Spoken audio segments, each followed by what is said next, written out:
Ay ate, pabili nga ako ng sardinas, isa lang. Yun lang ba? Oo, te, yun lang. Ay, te, siya nga pala. Plano ko sana mag-vlog.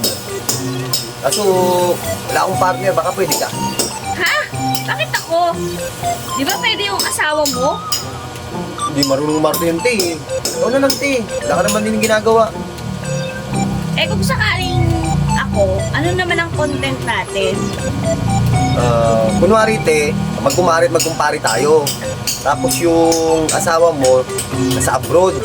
Tapos, nag-ipit ka, tapos lalapit kayo ngayon sa akin. Tapos, Hep, hep, hep! Teka! Teka muna, ayoko ng ganyan ha. Hindi maganda yan. Palitan mo, ayoko niyan. ganun ba, te? O sige, ganito na lang. Kunwari, doktor ako, tapos, Ako yung nurse. hindi, te. Ikaw yung pasyente. Tapos, kunwari, check up rin kita. Buntis ka. Ngayon, hihiga ka. Tapos, bubuka ka.